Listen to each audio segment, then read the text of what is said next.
La production des granulats, c'est-à-dire de sable et de gravier, se déroule en 5 étapes. Décapage des terres de couverture, extraction de roches massives et alluvionnaires, acheminement des matériaux bruts vers l'installation de traitement, traitement des matériaux bruts, enlèvement et livraison des granulats. Décapage des terres de couverture. La première étape consiste à retirer les terres situées en surface pour mettre à nu les niveaux à exploiter. Ces terres seront réutilisées au moment du réaménagement de la carrière. Extraction de roches massives et alluvionnaires. Une fois les terres décapées, sur une carrière de roches massives, c'est-à-dire constituée de roches plutôt homogènes et compactes, les blocs de roches sont extraits à l'aide de tirs de mine. Une foreuse fait une rangée de trous le long du front de taille.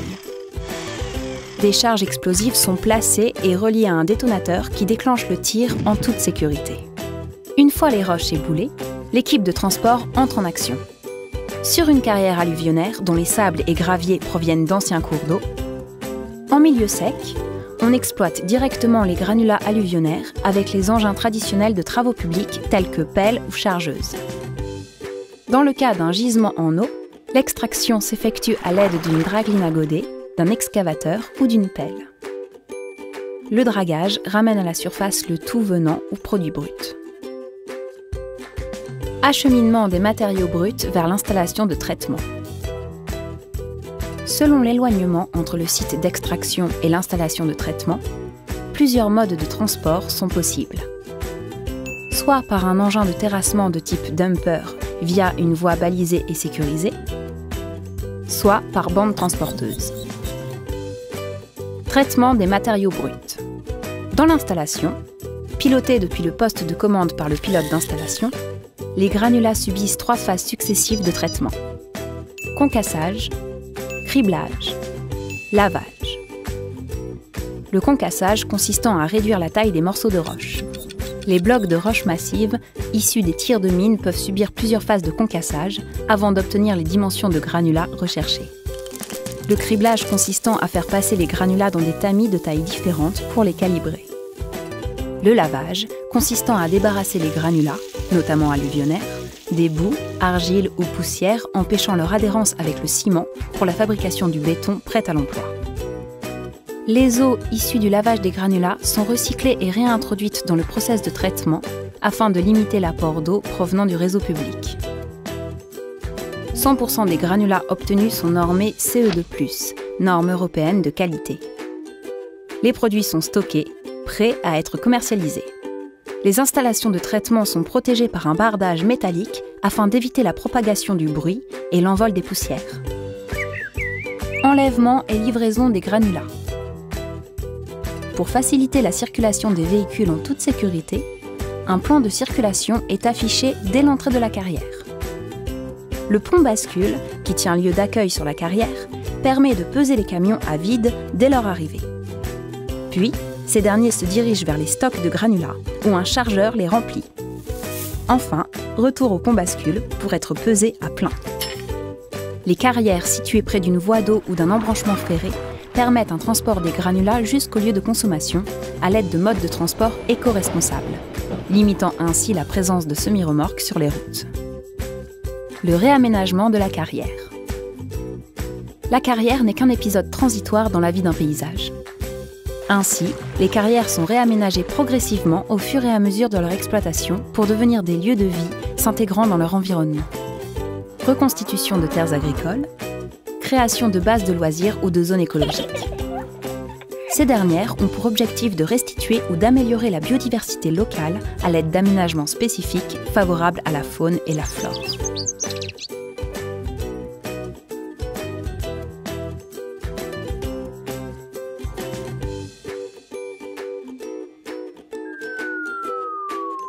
Pour produire du béton prêt à l'emploi, 4 matériaux sont indispensables. Les granulats, qui prennent la forme de sable et gravier, sont acheminés depuis nos carrières jusqu'à l'unité de production, par barge, par train ou par camion. Arrivés sur site, ils sont déversés dans une trémie et acheminés par tapis transporteur dans des cases de stockage. Les pulvérulents, généralement du ciment, qui jouent le rôle de liant entre les différents composants, sont acheminés par camions-citernes et stockés dans des silos étanches sécurisés, équipés en leur sommet de filtres anti-poussière, évitant ainsi tout risque de dégagement dans l'atmosphère. Les adjuvants, qui apportent des caractéristiques spécifiques au béton, sont stockés par nature de produit dans des cuves. Ils sont entreposés dans un local étanche et hors gel sur bac de rétention, pour éviter tout risque de pollution du sol en cas de fuite accidentelle. L'eau, recyclée, provient des réserves issues du traitement des eaux de process, puis en appoint de prélèvements complémentaires, puis rivières, réseaux de villes.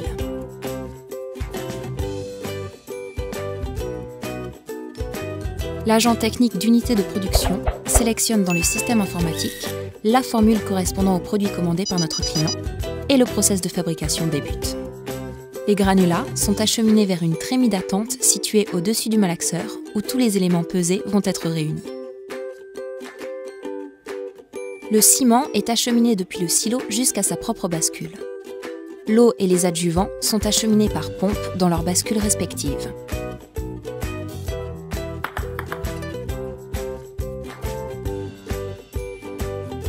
Tous les éléments sont alors vidangés dans le malaxeur dans l'ordre suivant: granulats, ciment, eau et adjuvant.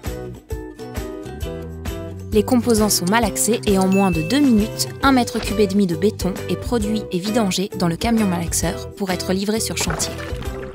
Il faudra donc répéter l'opération 5 fois pour remplir un camion malaxeur de 8 m³. Durant la phase de malaxage, les différentes bascules sont automatiquement réalimentées afin de préparer les gâchets suivantes. Le béton est prêt à être livré sur chantier.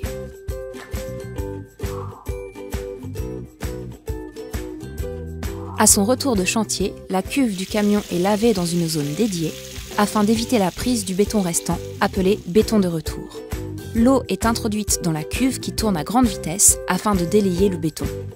L'ensemble est vidangé dans un premier bac de décantation où les éléments vont se séparer de bac en bac jusqu'à obtenir une eau filtrée.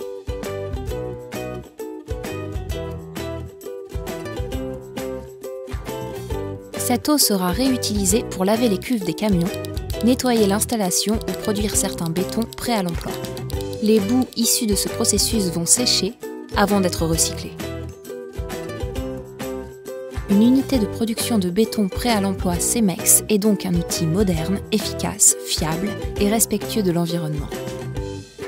CEMEX, à travers son implication historique en faveur de l'environnement, est la seule entreprise de son secteur en France à être certifiée ISO 14001 pour l'ensemble de ses sites. Unité de production de béton prêt à l'emploi, carrière de granulats, port et dépôt de matériaux, logistique fluviale et siège administratif. Plus largement, CEMEX s'engage en matière de responsabilité sociétale à travers la norme ISO 26000. Ainsi, EcoCert a positionné CEMEX France au niveau excellence, soit le plus élevé. CEMEX est ainsi la première entreprise de son secteur d'activité à obtenir cet échelon pour l'ensemble de ses activités.